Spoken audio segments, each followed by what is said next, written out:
Okay, man, are you ready to go? I'm ready to go. Now, come on, now crank this motherfucker up.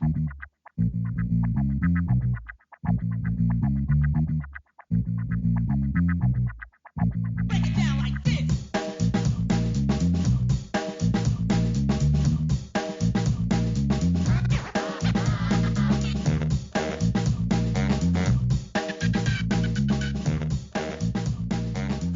Hello Internet, Gino that Guido Grieco here again with another episode of Deep Listens, and this time, it's gonna be a bummer, y'all. We played Prison Architect. We all went to prison, and by went to prison I mean created them and ran them for profit. And joining me is the person who did this to us, Pete Busby. Hello, Pete. Hey, what's going on? I've actually been waiting to do this to us for a long time, not because I expected it to be fun or enjoyable in any way, but pretty much exactly the opposite. So I'm glad it had its intended effect.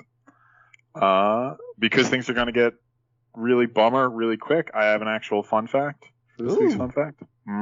So when you think Salem, Massachusetts, what do you think? Witches. No, not that. You think Ouija boards. Ooh. Yeah. Yeah. So the world's largest Ouija board is in Salem, Massachusetts. It's 3,168 square feet and weighs about 9,000 pounds.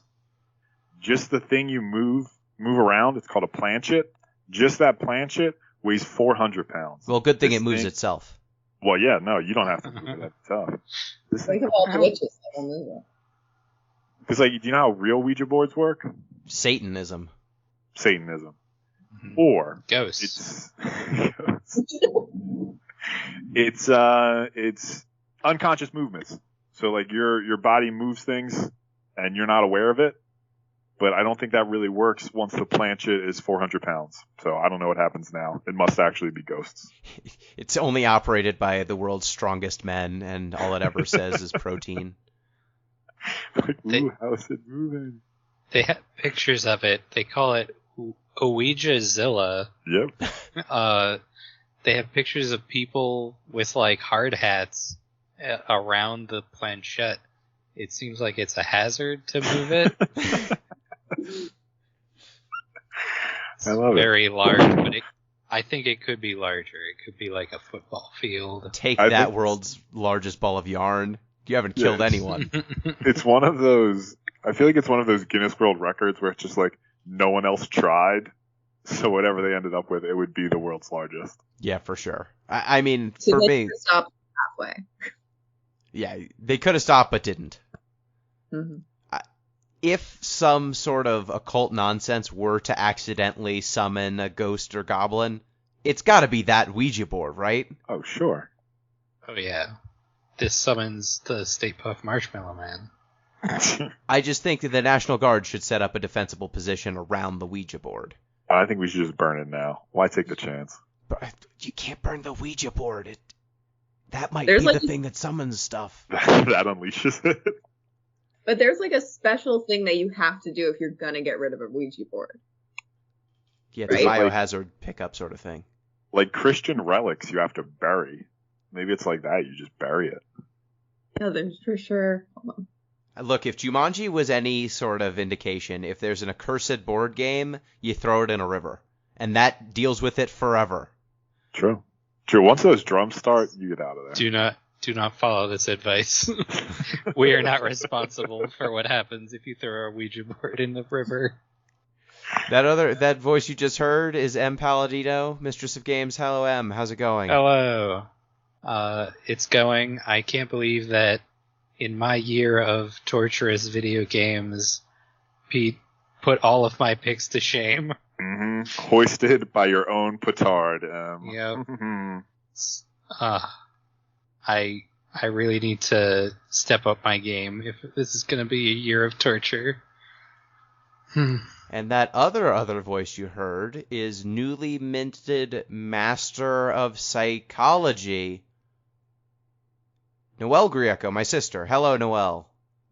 Hello. So I have also looked up how to get rid of a Ouija board because I thought that was very important. Okay, good.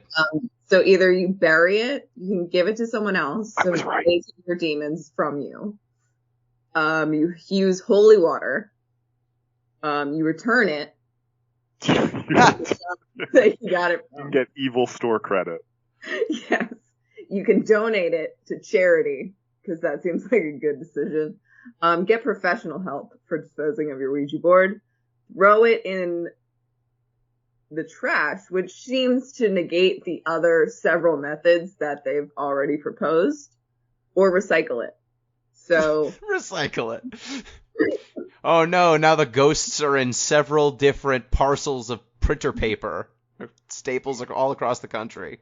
A lot of it seems to be like, make it someone else's problem. yeah, that's pretty much what I'm getting from that. Mhm. So if you had to dispose of that giant Ouija board, I don't know how regifting would go with that. But best of luck. I mean, Whoever did. a lot of shows have led me to believe that a Ouija board. There's always every small town has an occult goods store, right? That's what TV has led yeah. me to believe. Mm-hmm.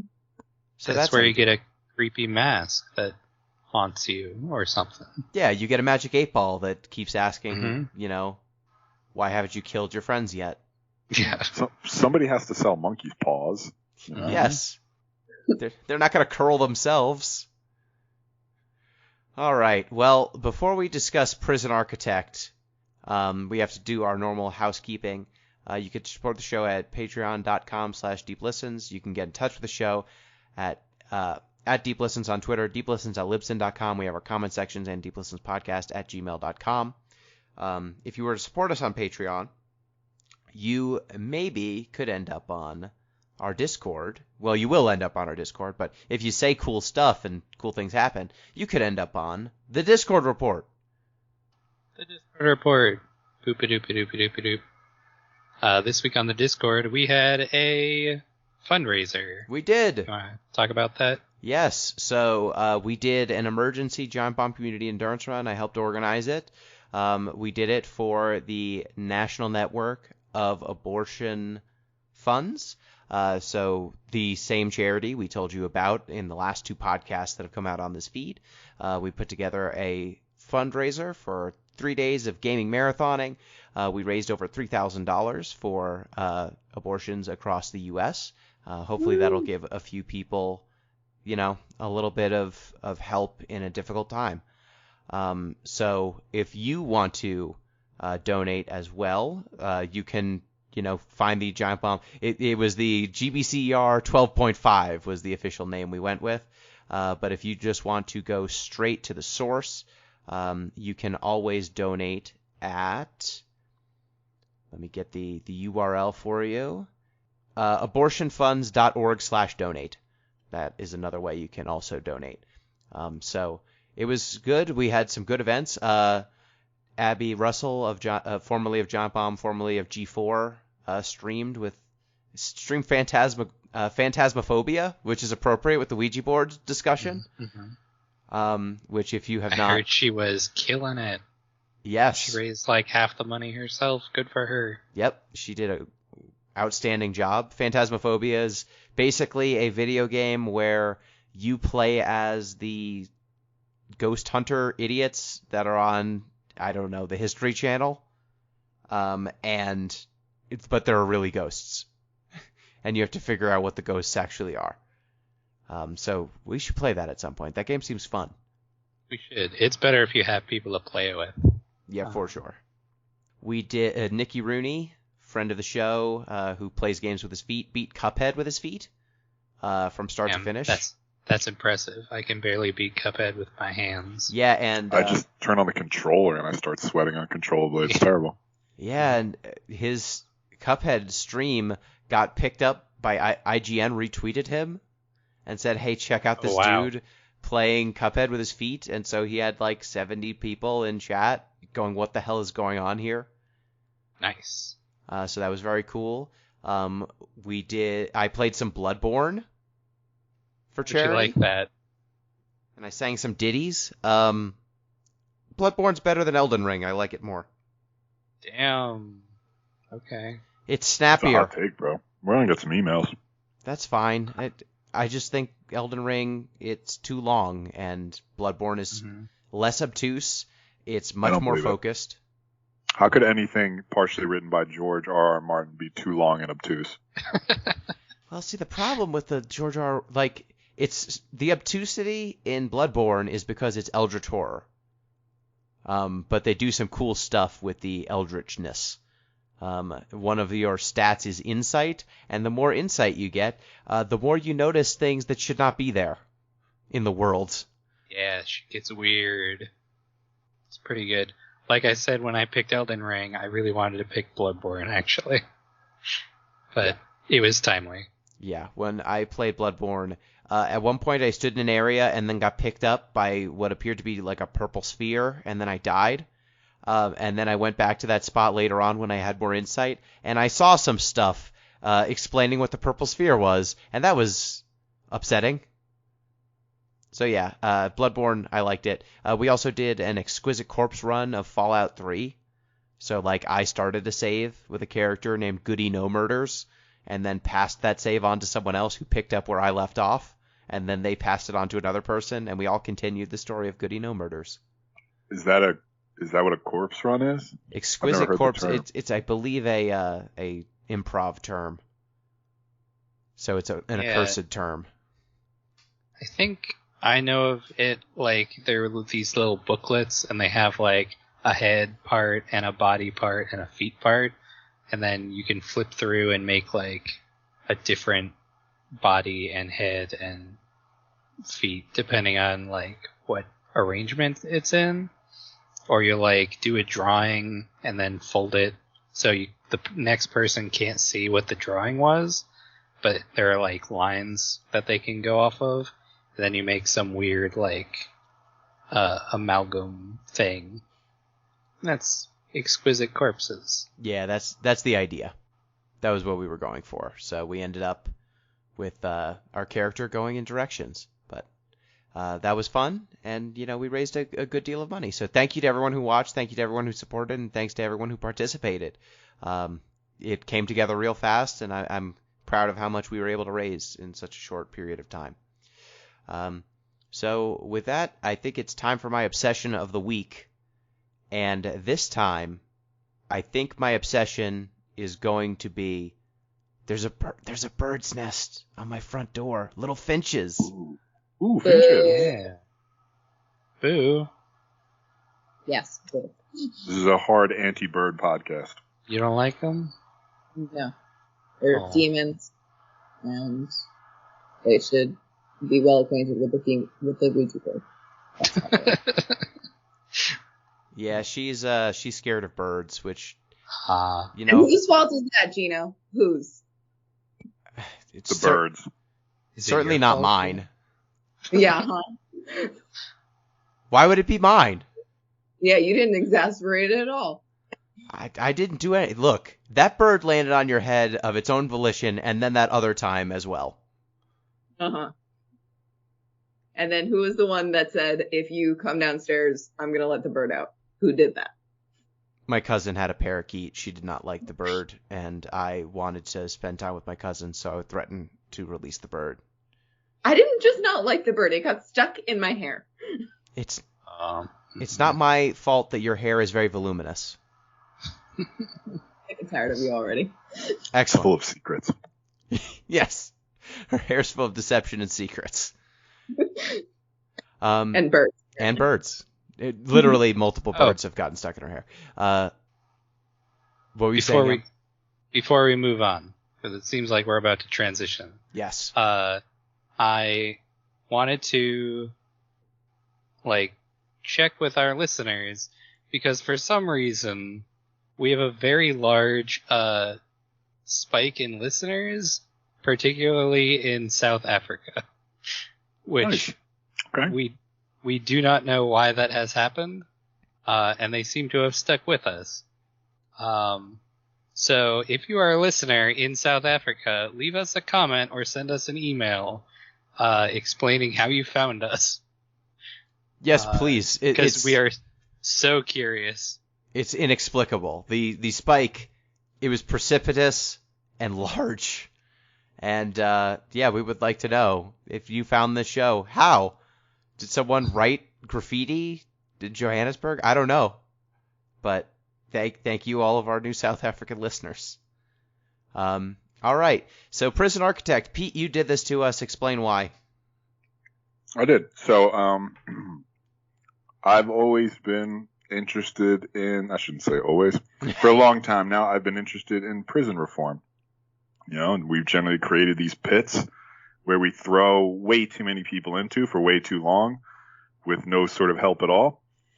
And I thought this might be a chance to, by no means, get a realistic look at prisons, because it's very much not. But I thought it would be a chance to understand sort of popular conceptions of prisons and sort of what the American psyche thinks about prisons and how terrible we are. So this game is basically what it says, right? It's like if you took Roller Coaster Tycoon and you said, instead of having fun, what if everything were terrible? So you're the architect of a prison.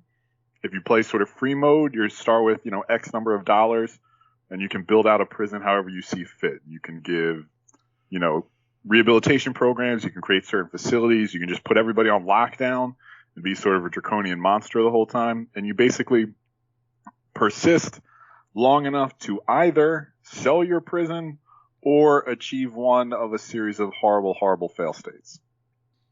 Yeah, and there's a campaign mode that also gives you some story and some explanation of systems.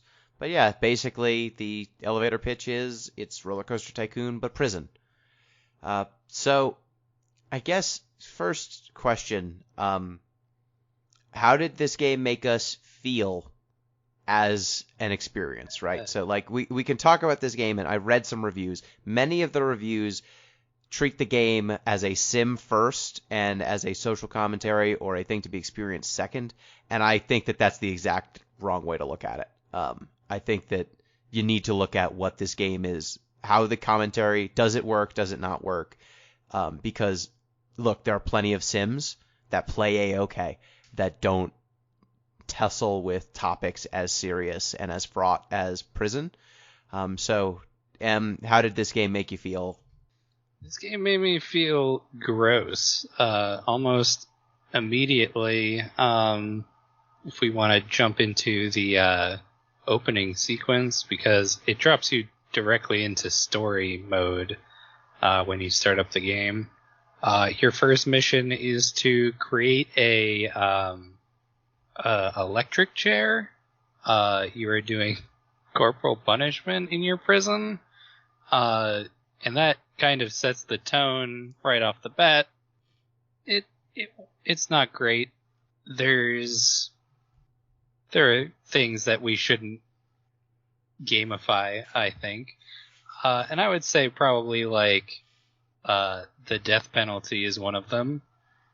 And then there is another sequence right after that, which is sort of tamer, but it involves like the mob in prison. There's like gang activity, and you have to deal with that.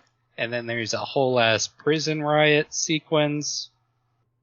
It's very skeeved me out. Not a fan of the story mode. Not a fan of a lot of this, but that particular sequence of events was rough. Yeah. So Pete, how did this game make you feel, and the introduction? Yeah, I would generally echo M's sentiments. There's something very unsavory about having to manage the wiring and electrical capacity of your prison in order to install an electric chair. Like, there's this distinct cognitive dissonance here, Gino. I think you pointed that out when you talked about the reviews, is that as like a sim, this game works very, very hard to create a whole bunch of layers. Like, if you just want to manage sliders, there are a billion sliders in this game you can manage. But the only way you can do that is if you completely divorce yourself from the reality that, like, no, this is a prison. These things are all over the country. Why would I want to build one for fun in my free time? It's generally icky. Yeah. The game it is a very in-depth, or it's a fairly in-depth sim that if the thing that blew your fuse was you have one too many roller coasters, I wouldn't be skeeved out. But the thing is, it was me installing an electric chair to kill a guy. That's what did it. And that's the way the game opens up, and that's a really tough, it's a tough thing to make a game out of. And we've played games that have had hard social commentary, but they, I believe, were very deliberate and very well paced and constructed to lead you basically by the nose to get the commentary, whereas this game has free play mode. And if you just play free play mode, like, you can see that the prisoners are rioting, but I mean, the second mission in this game tells you, the prisoners, they don't like that their clothes are filthy, and they would like to eat more food and would like to be entertained. You could do that. That's optional, though. You could alternatively crush them under your iron boot. That also gives you control over your prison. We don't care which one you do. And, when you compare that with a game like Papers, Please, which also has you kind of enacting a brutal authoritarian regime, that game was much more careful and precise in its representation and its critique. And so you came to the critique, like, I guess other than Billy. Billy said, I just wanted to be the best checkpoint operator I could possibly be, which was alarming. But most folks, I think, came to the critique that Papers, Please was trying to get you to. I feel like we should have asked Billy if he ever saw this game, just to see. The mayor explicitly tells you sort of at the end of the tutorial, I think it's after the last level, that look, the city, I guess he's the mayor, the city has 3 goals, right? 3 things we want to see out of your prison: capacity, profitability, and a low recidivism rate. And the last one sounds good, but like Gino said, there are 2 ways you can achieve a low recidivism rate. You can offer programs that help rehabilitate your prisoners, give them a life after prison, which the game makes some indications it wants you to do. But you can also create such draconian punishments that it's basically not worth it to reoffend, because you know how horrible prison will be when you get there. Like, once you add both options and they're both viable and the second one might be cheaper, we have issues. Yeah, I mean, it allows you to reproduce the negative, terrible consequences of the U.S. prison system, but in a game and without a lot of inherent critique. Like, it's really asking you to do a lot of the work. Noelle, how did the game make you feel? As someone who has worked in a jail. I didn't play it, so it made me feel fine. No, I watched literally a half an hour of it being played, and I got so, icky is a word, angry is another, and to the point where I just turned it off, and told Gino, you can tell me about this, but I'm not watching any more of this, because, it's gross, and it makes me feel very uncomfortable. And guess what? Inmates are people. They're human beings. And to play with their lives and be like, I'm just going to give him this tiny little space because I don't have enough money to give them more space. And what does it matter? They're just inmates. That's a gross way of thinking about it. And it made me extremely uncomfortable and upset. And also that whole recidivism is going to lower if you just make it really crappy in the jail. Fun fact, doesn't work. So would not recommend. Yeah, this whole game reminded me of something I heard one time on a unfortunately much more popular podcast, where they were talking about cost benefit analyses, and they referred to it as the cruelest of all analyses, because you can't take in any human considerations. It's just, what are the costs? What are the benefits? Then this game really leans into cost benefit, right? Like, you can put showers in each cell and it'll cut down on fights, but what did that cost you in pipes? You know what I mean? Like, it's a cruel way to structure resources.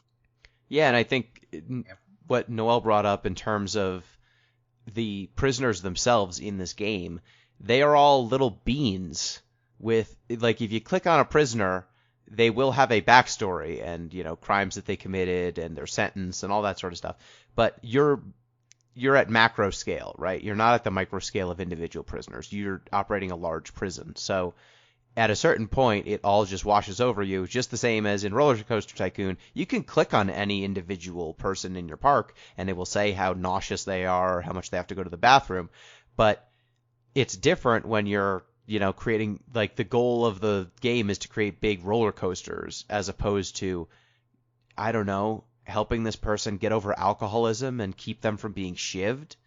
Like, that's just the amount of cognitive dissonance that's invoked by the cutesy design of the characters as opposed to the grisly nature of the thing you're simulating, I found to be one of the more upsetting parts of the game. Like, if they had made it actually bleaker and more off-putting to play, it at least would have not had this dissonance for me. There's a meta critique to be made here, and I can see people making this move, right? To suggest that, look, the fact that it forces you into these cost-benefit analysis, the fact that it dehumanizes the prisoners to become these sort of cutesy little avatars, means that it forces you into a mindset that a prison architect or sort of people who support the prison industrial complex need to have, right? And it's an argument people will make, and I'm sure I've seen variations on it in terms of other mediums, but I don't know that we necessarily want, like, the world has enough cruelty without us forcing other people to be cruel as well. Yeah, and you don't need to. Oh, go ahead, Em. I was just going to say that's something that my mother used to say whenever there was, like, a really dismal thing on TV. She's like, is the world bad enough as it is? Like, this just, the whole time I was playing it, I was just like, do we really need to make this at all? It's... Ugh. Yeah. And I mean... There was one other thing that Noelle brought up. When we're, like, designing these cells, like, a lot of the screenshots you'll see are, like, 2x4 little boxes, which I think is, like, the smallest you can make it. You can make nicer cells for people, and as I was playing, I actually found that if I made really nice cells, usually because I was playing without the money system, like, I just had an infinite money cheat, basically, you can make very nice little, like, large boxes. They can have a shower, they can have bookcases, TVs, and if it is actually too nice, the game will not let you put prisoners in there, because they want it to be a certain level of crappy, which was, I think that was one of the last things I realized before I was like, I'm never going to play this game again, was that I tried to design, like, humanely, and it just wouldn't populate the prison because I somehow, like, I did too much, I guess. And that was extremely gross. So if you make it too rehabilitatory, if you treat the people too much like people, it just won't let you.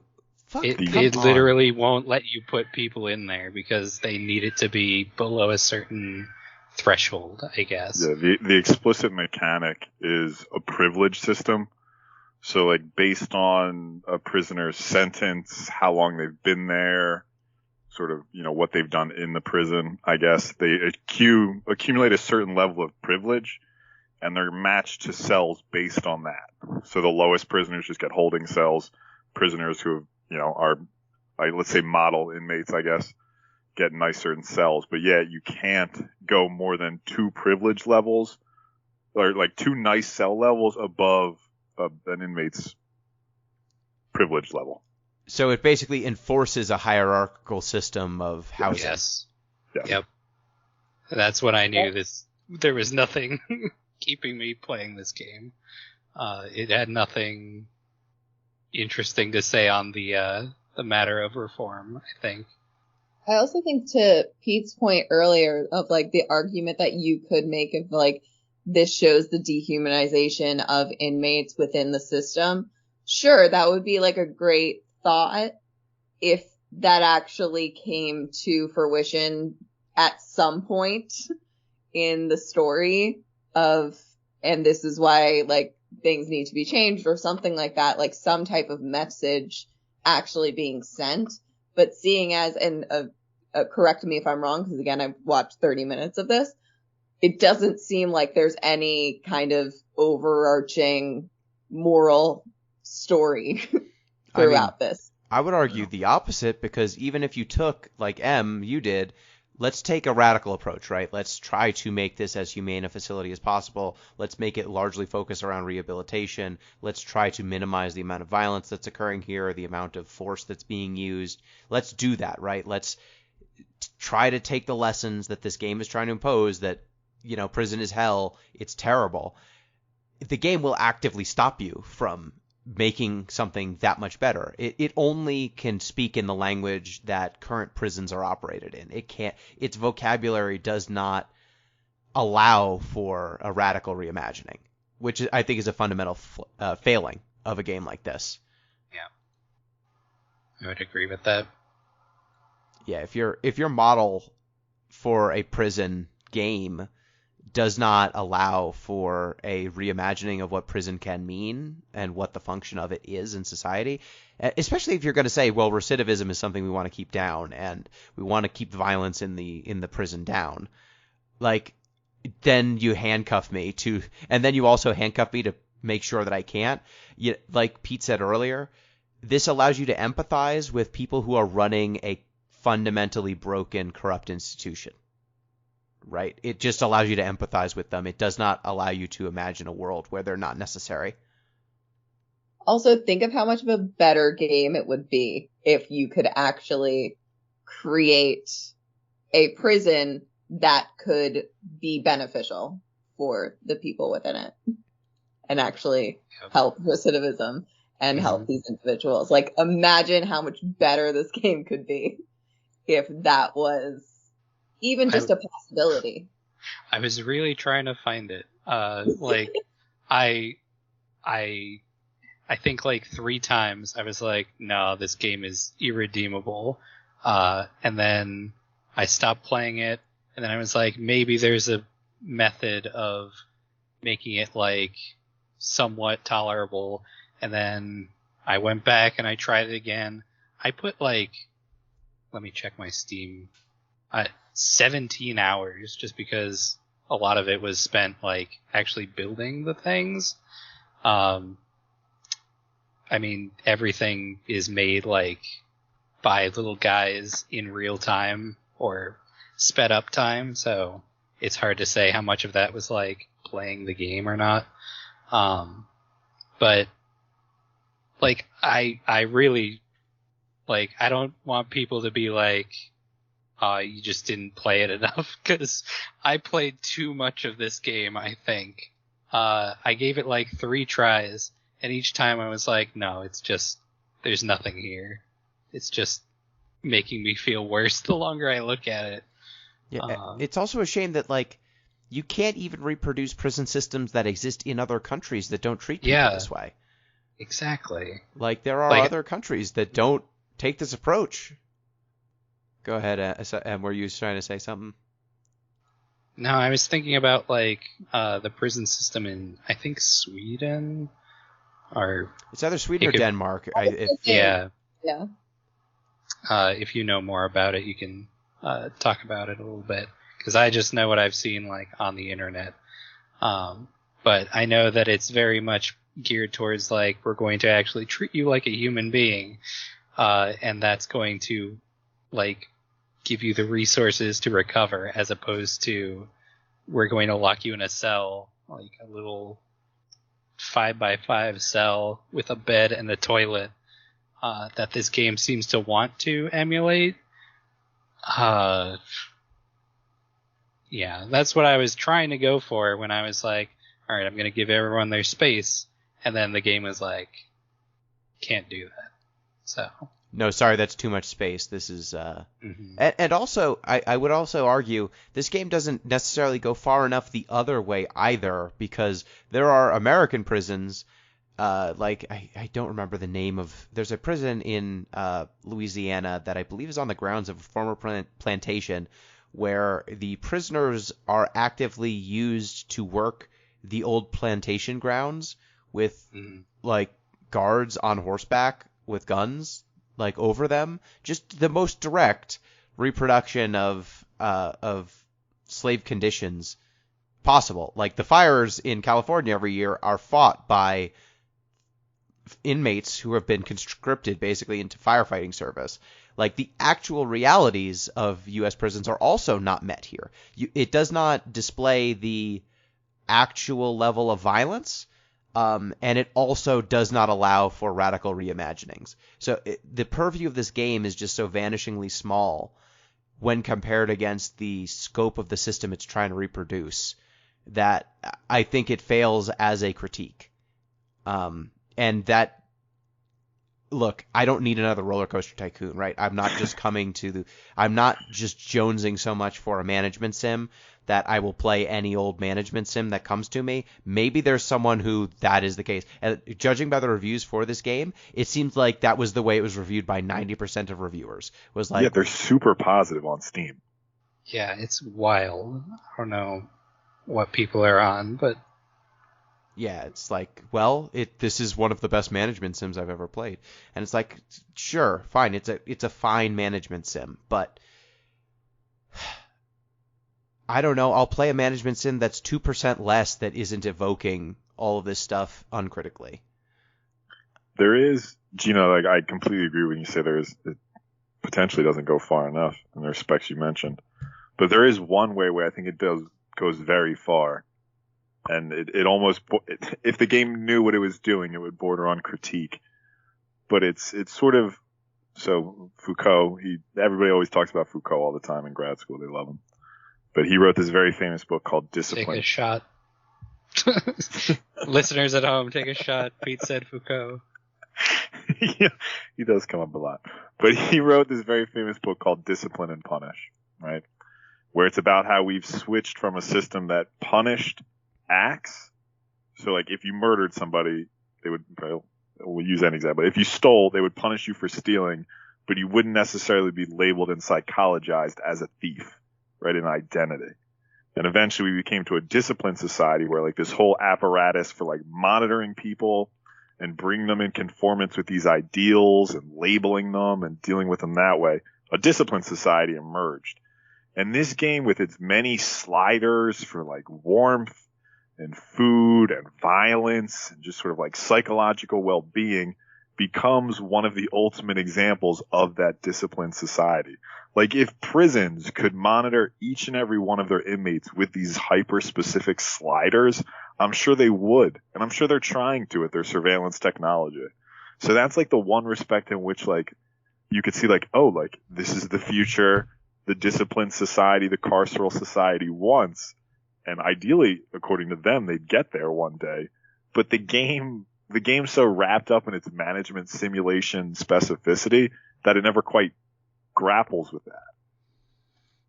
To clarify, when you say sliders, do you mean like the sliders, like the doors? No, you can see like there are different gauges of things that the inmates want. You can open up reports that will say like, well, they are 90% unhappy with sanitation, but they are completely satiated with entertainment or, food. So you can kind of see these bar charts that tell you what your prisoners want and need. Gotcha. Yeah. Cool. So in actual jail systems, sliders are the doors that open and close, and kites are what like inmates send in to, tell you if they need something or whatever. So terminology confusing. Also, why wouldn't they just do their homework and use the right terminology? But whatever. These people are British. The developers were British.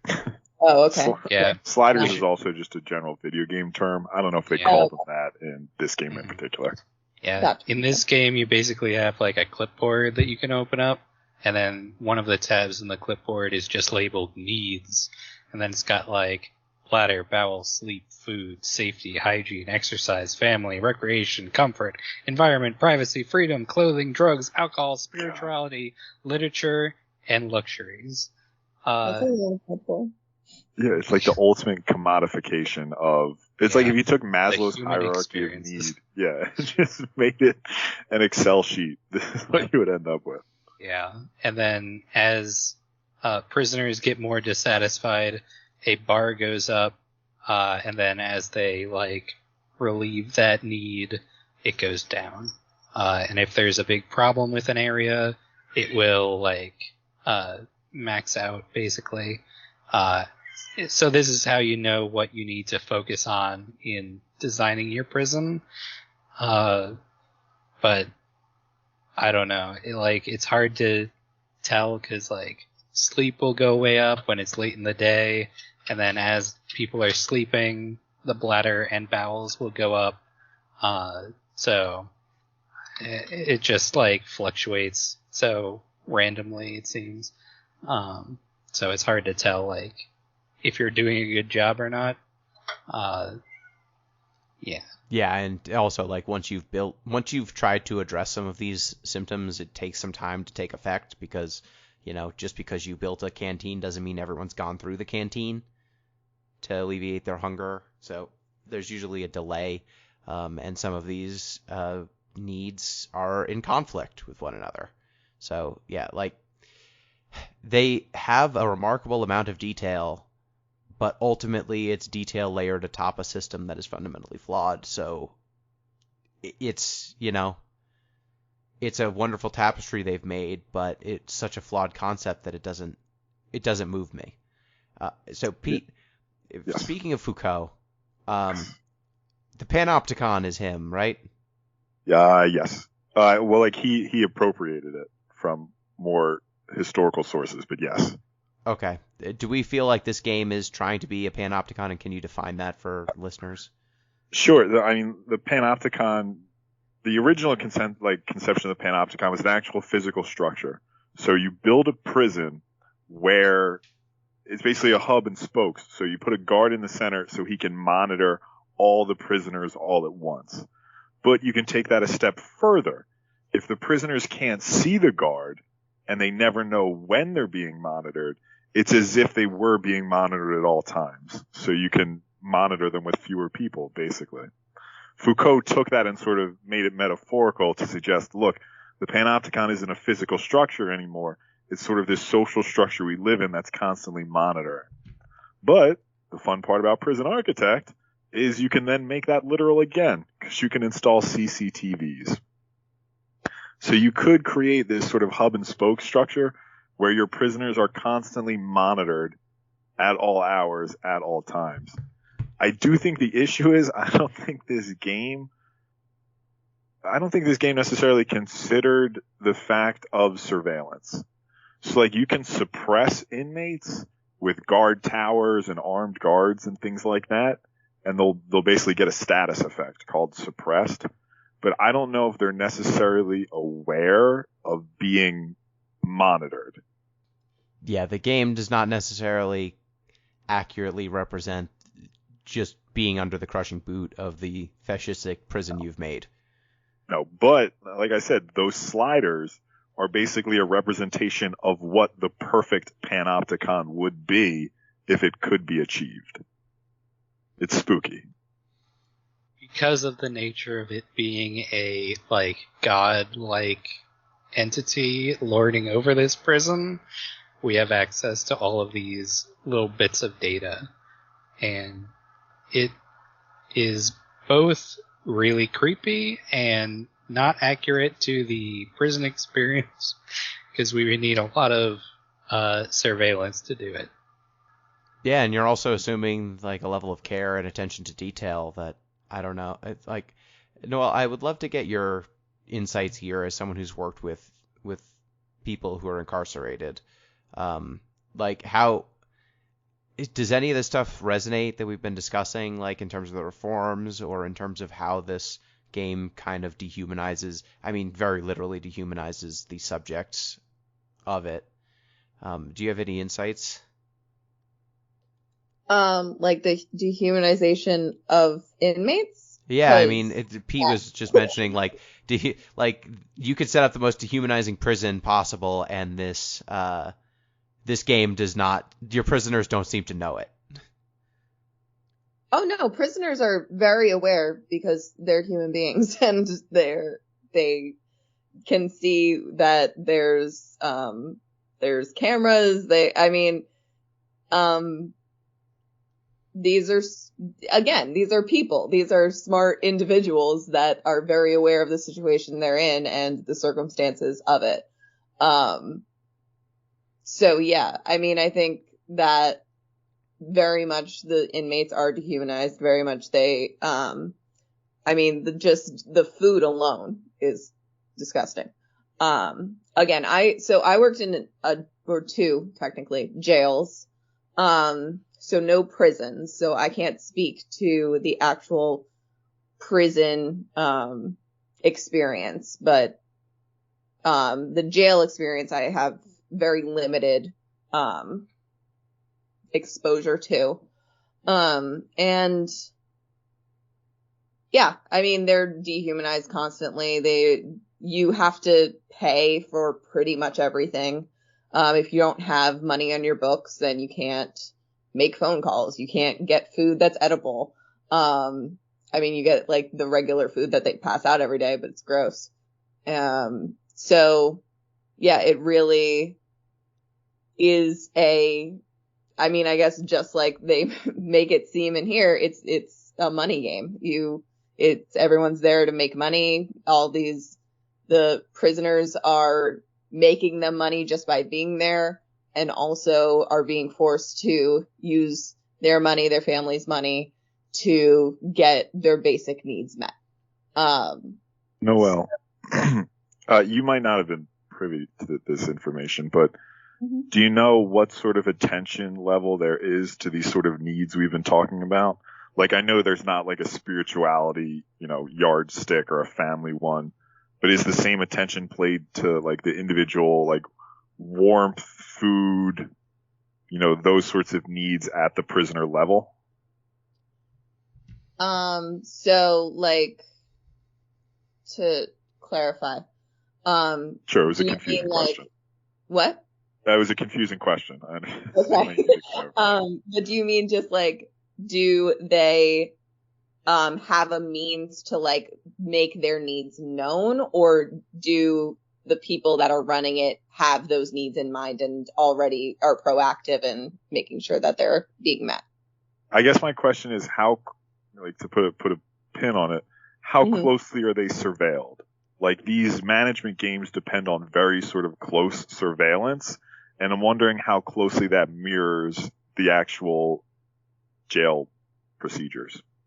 Gotcha. So, it depends on how high, security, I guess you could say, they are. So I worked within, mental health pods, and that has a lot more surveillance because they have more individual cells and, specific out times, and they always have to, like, sometimes you have to have two guards on duty at all times if they're going to be out, or they're just in their cells for much longer periods of time. And then there are the open pods where, it's like you have kind of bunks and everything is open, and, it's a lot like less security, but there are always guards there. So, deputies posted. Like in the lower security, there's one. In higher security, there's at least two. And yeah, they can't be like really left alone, at any time. There's usually has to be always a deputy there. So the people you were working with, if they didn't like eat a meal or if they weren't sleeping, would that be noted? The people that I was working with, yes, because they get seen by the mental health team. So we check in on them. those needs and stuff like that. And we ask those questions of the deputies. Like, are they eating? Are they taking their meds? Like, give us updates. But the regular inmates that are in the open pods, I don't think that they have that kind of surveillance, or making sure that they're doing the things that they need to be doing. Yeah, that would make sense. Mm-hmm. Yeah, and go ahead. I was just going to ask, out of curiosity, you mentioned the distinction between jails and prisons. Mm-hmm. What is the difference? So jail is before you are sentenced. So that's where you stay if you cannot post bail, or you get denied bail. You have to stay in jail until you are sentenced, and then when you get sentenced, it's to prison. Gotcha. I only learned that in doing research on this game. So I think not a lot of people know that. I mean, some of the interns that started with me also didn't know that. We were starting there, so it's not as common knowledge as one might think. Yeah, the terms are used interchangeably in most media, but yeah, jail is supposed to be a way station. Prison is the actual. It's supposed to be the center of punishment if there is such a thing. Yeah. So you can be sentenced to jail, just to clarify. But yeah. Yeah, so I've one question. Like, one of the things that this game presents is that when your inmates are suffering from drug addiction, alcohol addiction, I forget, what kinds of programs are you allowed to do? There's a drug rehab program. Yeah, there's drug rehab, there's AA, there are job trainings. So if you want people to work in the laundry or the kitchen or woodworking, you can also make license plates, as if we didn't need another cliche. There's training for that. There are educational programs. I think there's 2 levels. There's like a basic and then there's an advanced. I think that might be all. I think there are prayer circles too. I think that might be all of them. Okay, but there is no so basically there is no mental health. There's treatment for physical addictions, but there are no hey. There's a way to do a psych check-in. Oh, right. I think there are violence reduction modes. Like if you assign prisoners to some sort of counseling, I think you can reduce their violence levels. But I think that's about it. Yeah. So would you say, as someone who's worked in such an environment, do you think it's as simple as, I mean, in the game, what you have to do that is you hire like a doctor, and it's the same doctors that do the medicine. Also, there was not specialization that I saw. You just go to the doctor bin, you grab some doctors, and then you set up a common room with like 8 chairs, and then the healing begins. Is that how that works? Yeah, we actually just set up chairs. We don't go on the chairs because that would be ridiculous. And then we just let them heal together, and that's all we do. We send healing energy their way, and then that's it. No, of course not. Thoughts and prayers. That'll do it. Yeah, we send lots of thoughts and prayers, and just hope for the best. No, I mean, we have how we did it. So within the mental health pods, we had every day we would do different group therapy. So we had like grief and loss groups. We had CBT, cognitive behavioral therapy groups. We had SMART goals or SMART rehabilitation groups. We had like a parenthood group. Like we had all these different like group therapy things.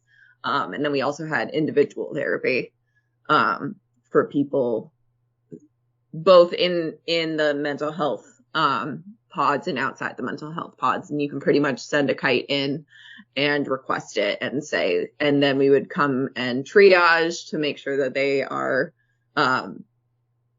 suitable for therapy and then just put them on the list. And it's definitely not one person. It is an entire team. And it's also definitely not the person that is giving the medication. So that's the psychiatrist, and they usually see the patients maybe like once a month to like check in on how that's doing. And then on a more daily basis, the nurses come and hand out the medications. But it's really the behavioral health or psych team that actually does the talk therapy stuff. So those are not interchangeable positions, at least where I was, if that answered the question. It did. I mean, that's the thing is like this game is trying to be like it has an idea about how the pipes should run under the building and where they need to go and how much electrical capacity. And obviously a lot of this stuff is greatly simplified. But in service of making this a fun game, with quotes around fun, they have simplified in some ways that I feel make a difficult situation cartoonish. And they are trying to both have things be brutal and also cartoonish and fun. And the dissonance there just really got to me. That, you know, you're trying, your guards are also like every job. Your janitor is also your laundry person is also your chef, I think. Like, do they work? No, you do hire you can chefs. have, you can have cooks are separate. distinct, I mean, that's somewhat because they do have, at least again, I'm only speaking on the jails that I have been in, so I can't say widespread.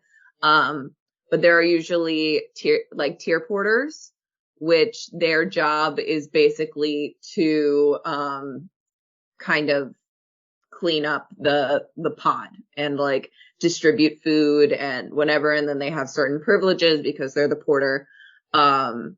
But there is that kind of like position that you can get where, you're cleaning, sometimes you're doing laundry, and a lot of other stuff. And then kind of like what y'all were talking about with the kind of, what was it? The like reward system basically that they have in place. It's like that where they work to maintain the pod, and therefore they get certain privileges. So that is very much a real part of the system. Yeah, it's tough. And I mean, one of the things that's kind of the most upsetting is when you boot this game up, it tells you about the gangs DLC. So you can you can purchase an expansion that lets you add gangs so that there can be gang violence. Yay. Huzzah. So gross. It's very well advertised. Speaking of optional extras, I think I know the answer to this just based on the discussion, but the game allows you to turn capital punishment on and off, basically. You can decide whether your prison will have it. I elected not to have it. Did anyone elect to have it? No. No. That's what I assumed. Again, just like if you wanted to make things even more grisly, you could add it. But I'm a firm believer that it shouldn't exist, so it doesn't in my prisons. Yeah. I mean, so just to give a little background on the developer, like the developer is Introversion Software Limited. They're based out of London, England. Their previous games before this were Darwinia, which is kind of it's a strategy game where you guide little people in a digital world to fight against a virus that's destroying their digital world.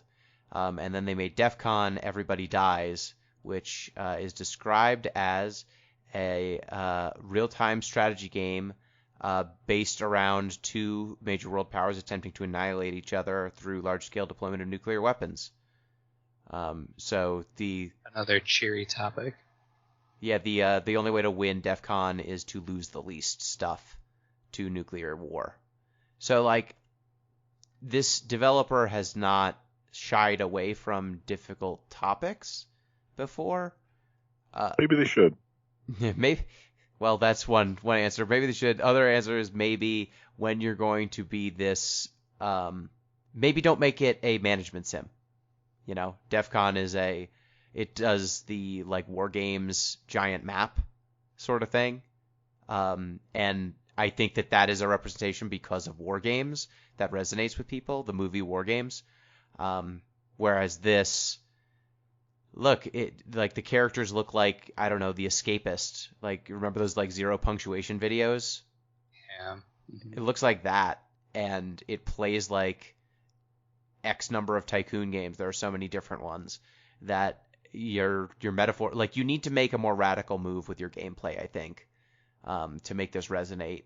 But choosing something as sanitized as a management sim as your vocabulary, you're just going to hamstring yourself, and it's going to limit the ability to make a critique. And I choose to believe that they made I guess I'm trying to be generous and read them as having picked the wrong vocabulary to make the critique they're trying to make, as opposed to assuming they have no critique to make at all, and they thought this would be fun. I think that's definitely the charitable read, but like one of your failure conditions is too many inmate deaths, and they picked a number for that failure condition. They said, all right, in a day, this many deaths is acceptable. You go over it, you lose. So like they went pretty far wrong with that vocabulary. Yeah. I think the number's pretty high too, in all honesty. Yeah, and I asked what the number is? It's in the 20s, Oh, Yeah. damn. like I 25 think maybe. it's like Yeah. you need to have 20 in one day, and then if the next day you have like 5, then they pull the plug on you, which is probably arbitrary, but still, like 20 people dying in one day, something has to really get fucked up, unless you're, I don't know, playing it differently than I was. Yeah, and I mean 20. Yeah, having to assign a number and be like, that's acceptable because that's what the game requires. Yeah. Yeah, I mean, I don't know that we have to read it charitably. I think the game at least, boy, I hope that the recidivism rate doesn't go down if your prison is operating at 19 deaths a day. I hope that, like, everyone leaving in body bags is not an acceptable outcome. I was going to say, I mean, technically. Yeah, technically there's no recidivism if everyone dies. They can't reoffend. Yeah. Also, I think this game has, like, there's a lot of bugs. The only time I actually had someone die is because they got, like, stuck inside a wall or something and, like, couldn't be moved to their cell, and they just, like, kind of sit there and starve, which, like, makes everyone feel really bad, but there's also nothing you can really do about it because it's, like, management. You're just, like, all you can do is put a guard next to them and hope they can get to them. I had, like, several times that is what happened, and there's no way to, like, do anything about it, so it just, I was already feeling bad, and then that just made it so much worse. When there's, like, and you can see, if you zoom in, as they are, like, sitting there, they'll have, like, a little icon above their head that they need to go to the bathroom, and then it'll just make, like, a cloud of, like, brown around them, and then they will starve and be taken to the hospital, or if you have a medical facility even, and then they just sort of sit there. There were a few times where I had, like, a fight broke out in my my cafeteria, and then there were just bodies, like 3 bodies that no one moved. Like, they didn't know what to do with them, or something with the AI was wrong. And I don't know, when you're already presenting something that is so dark, having it not work really sucks. So I don't know why people are like, oh yeah, it's fine, because unless you're playing it like a way different way, I don't know how you avoid that sort of thing. So Yeah, I mean, I think that just when this game came out in 2015, people were not, I mean, reviewers were not necessarily in as much of a criminal justice mindset and prison reform mindset. yes, yeah. And also the people who get assigned Sims are like, you know, it's part of a problem of like game critique that there is often the X type of game person. So, like, here's the sim person. They play all the sim games. Here's the RTS person. They play all the RTSs. And, here's the Souls person. They play all the Souls games. And when you have siloing like that, sometimes you end up with, the sim person's going to look at this game as a sim first and foremost, not necessarily in the social context. In some cases, you might end up with a person who is not thinking about it as a cultural critique or a cultural reproduction. They might just be thinking of it as a fun, layered sim. And, if you're comparing this against like The Sims or something, and that's the only way you're looking at it, and you're removing a lot of cultural context, you might give this game a great score. But I don't know. I feel like you have to be so blind to how the world is working.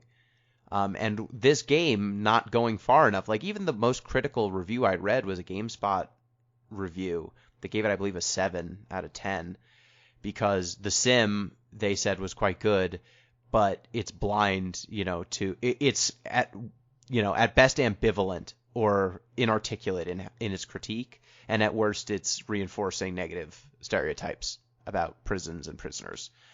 But the fact that part being muddied and, I don't know, inaccurate in places was only enough to dock this game 3 points, I think says about as much. It's as damning an indictment of how game criticism has been done for years as you can do, right? Like, yeah, 7 out of 10, still a pretty good score. 7 out of 10, still a good score, and I don't know if you walked into a World War II movie and you went out laughing, and they were trying to redo Normandy, but it wasn't like a comedy. It wasn't The Men Who Stare at Goats or something. Like, it was supposed to be a serious war movie, and you walked out laughing, that movie would be panned routinely because it failed the mission brief. And that's what I feel like this game did. Or if, like, you flipped it and you said, like, look, if you saw a film critic see Saving Private Ryan and mostly remarked on the way, the armaments were set up on the beach and how accurate that was, you'd be pretty sure that the film critic missed the point. Yeah. Yep, for sure. So with that... Also, go ahead. Sorry. I was just going to say, like, this is also playing into a wider thing. Like, I guess, what's the word I'm looking for? I don't know. But everyone is into true crime right now. Like, it's a huge thing. I mean, I listen to true crime podcasts all the time.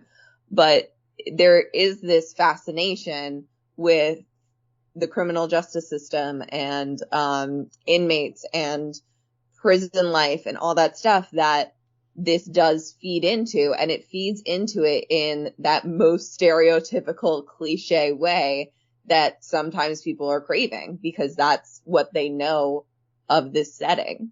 So really it is playing into what some people might want out of this type of game.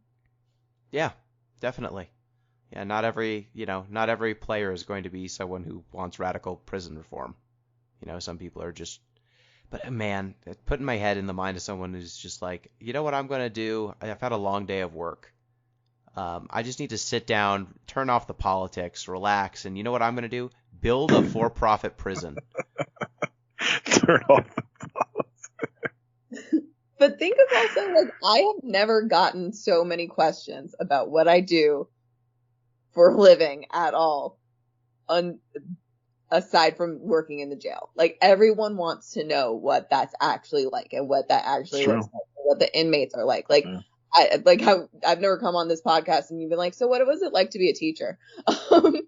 Because that's not as interesting. Like, people are fascinated by this idea, and it's that fascination that can be corrupted so easily.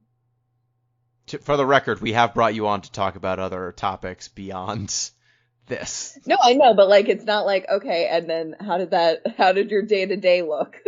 Like, it's never been that kind of thing. Yeah. Well, I mean, if this game didn't, like, it goes there. It, like, tries to be a reproduction to a certain extent. And, like, I feel like showing just how off it is part of what bothered me so much. Because as someone who, when you were working in the jail, would hear about, the sorts of things you were going through and the patients you were trying to help, like the sort of situations that were going on, I was nothing but struck at how hollow this was, right? Mm-hmm. Like this centers the warden. It does not center the inmates. The inmates, whether they live or die, there will be more coming in, right? Mm-hmm. The only person who suffers when you're jail, or I should say, the only person whose suffering matters in your jail is the warden's ability to meet the bare minimum requirements to keep the jail running, or prison running in this game. It's not a fail state if all of your prisoners are miserable. It's only a fail state if all your prisoners are miserable and they stab too many people, right? Like, you can grind people under boot. You can make a just true machine of human suffering. And that's not a fail condition. And that, that is a problem for me, that the game does not delve deeper into that and examine its premises more. So with that, Noelle, any closing thoughts before we wrap? It sounded like you were about to say something. No, I was just going to say, and I wasn't trying to make a commentary of, like, how dare you bring me on for this. No, it's fine. I was just saying, like, and this was just across the board, like, people are fascinated by this idea and by the prison system, the jail system in general. So that was the only point I was trying to make. Oh, no, and I wasn't trying to be defensive. I just want to say, if you want to hear Noelle's opinion on other things, I believe you've been on other shows. Just check our previous shows if you want more examples. If you want more of me. Yeah. If you want more expert psychology opinions and critiques. Okay, so with that, and I also just wanted to say, like, Noelle, how proud I am of all the work you did and your achievements that you've accomplished. You've graduated. You're going to be a doctor. Exactly. Eventually, maybe. We'll see. We'll see. But thank you. That's very nice. Thank you very much. Appreciate it. Yeah. And thank you so much for providing this insight. I don't, there's no one else who could have. So thanks. So with that, that's kind of our wrap on Prison Architect. Any closing thoughts, Pete? Pete, you got anything? Yeah, sure. I'd basically say my vision for this. I didn't expect any of us to have fun, and none of us seem to. But I think sort of as a cultural artifact, especially now, this game has things to say by not saying anything. And I think we got that piece out of it. Yeah.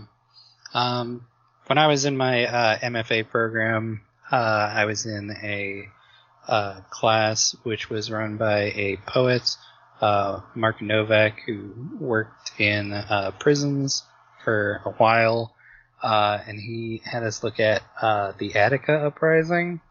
So when playing this game, I was thinking a lot about that, and I just want to look at the practical proposals they posed when they were having their prison revolt, just as something to think about. Can you just give some background? Attica is in where and when did this happen? Attica is in upstate New York. The Attica prison riot was in 1970. It was the bloodiest. I think until 2019, it was the highest number of fatalities in the history of prison uprisings in the United States, where 43 men were killed by state troopers sent in by was it Nelson Rockefeller, I believe, was the governor. And 33 of those who died were inmates. 10 of them were correctional officers and employees. They basically decided that they were going to retake the prison and kill everyone who was in the way.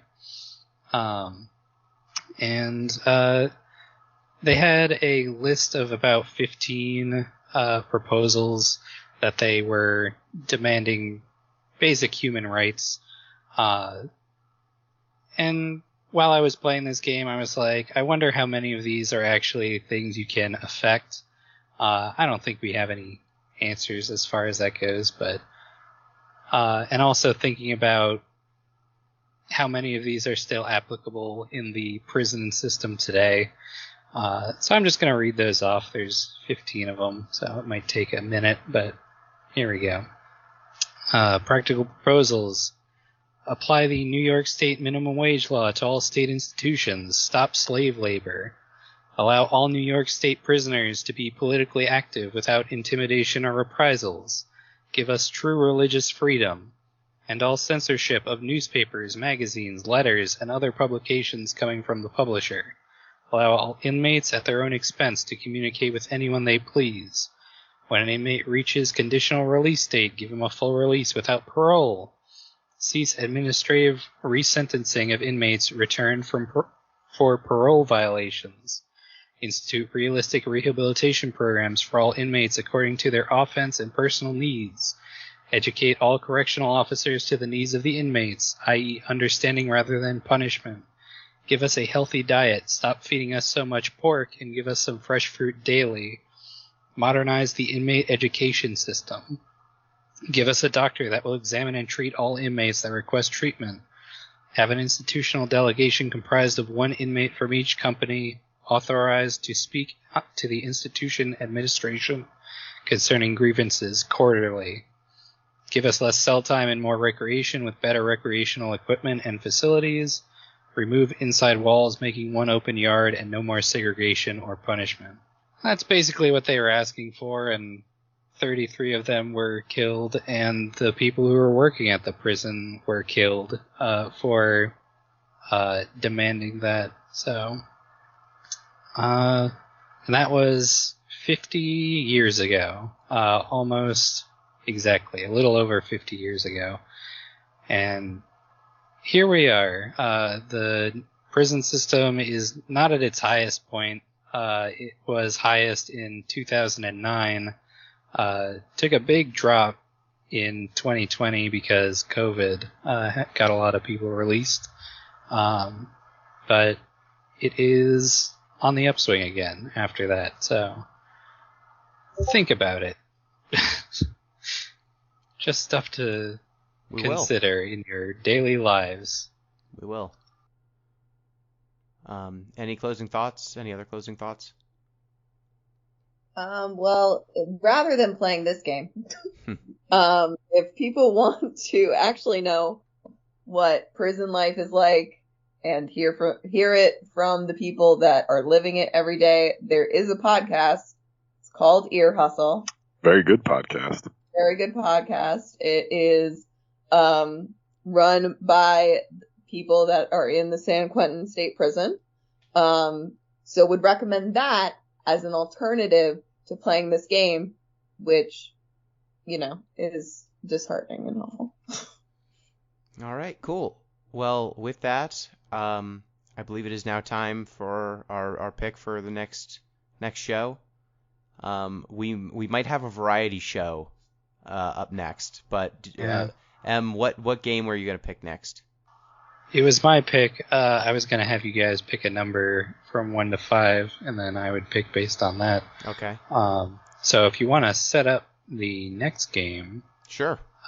Pick a number, 1 through 4. 5. 4? 2. Okay, so I'll split the difference and call it 3. We're gonna play a game series that has been distinctly lacking in our time here at Deep Listens. Oh no. We're gonna play one of the games of all time, Metal Gear Solid 3. Oh. Were the numbers which Metal Gear Solid we were going to play? Yes. I have 4. 4 is the hardest one to get because it's only for the PS3, and I could not get it. Okay. I don't have it. Well, you should have just let Pete pick then. Yeah. We're playing 3 now, Gino. Damn it. Your fault. How can I where's it's on the PlayStation 2 and GameCube? What is that what it's on? I think, yeah. Well, you have time to figure it out because we're gonna do a variety show or something before then. So 4 weeks instead of 2. Yay! Yay! Fucking Solid Snake. Should have picked 1. That one's easier to get hold of. And look where you have been. Full disclosure, if you did pick 4, because it's so hard to get a PlayStation 3 exclusive game, I was going to pick Revengeance. So, if you would like, I could alter the deal. That's on Steam. Snake Eater. I'm just gonna... Can War bloom on the battlefield? I think so. We'll find out next time. Okay, there was an HD collection. Think of the cliffhanger. Okay, we're playing Metal Gear Solid 3 Snake Eater next, because M's mean. Yay! Woo. Yay! The year of torture continues. Finally, Hideo Kojima can have a man monologue at me for 20 I know minutes. that I picked this specifically because I know Gino's favorite thing is an auteur of video games. M, have you ever seen the image that goes around Twitter every once in a while where it's a Gundam and there's a bullet being shot over it that says, like, war is bad, and then there's a person staring at the Gundam that goes, ooh, cool robot? Yeah. That's just Metal Gear Solid, the series. That's Yep. the whole thing. See, you're already ahead of the game. You hardly need to play it. I don't? Nah, you Probably don't. play Damn it. Yeah, you should probably at least take a look at it. Okay. Well, closing thought. So first, thank you, M. Thank you. I wish I could return this game, but I played it for too long. Thank you, Pete. Thank you for taking this journey with me. I think we're all glad I picked the time it was 75% off. Yes, thank you, Noelle. Thanks for having me, and I'm glad that I didn't have to play it at all, so yay. But you had to watch someone with an annoying voice talk about it, so in many ways that's worse. I mean, fair enough. And reminder, you can get in touch with the show at DeepListensPod on Twitter, deeplistens.libsyn.com. We have our comment sections, and deeplistenspodcast@gmail.com. You can also support the show on patreon.com/deeplistens. And please, if you have the means to do so, please support abortionfunds.org/donate to help the National Network of Abortion Funds, which is who we're going to be helping for the foreseeable future. So, till next time, peace!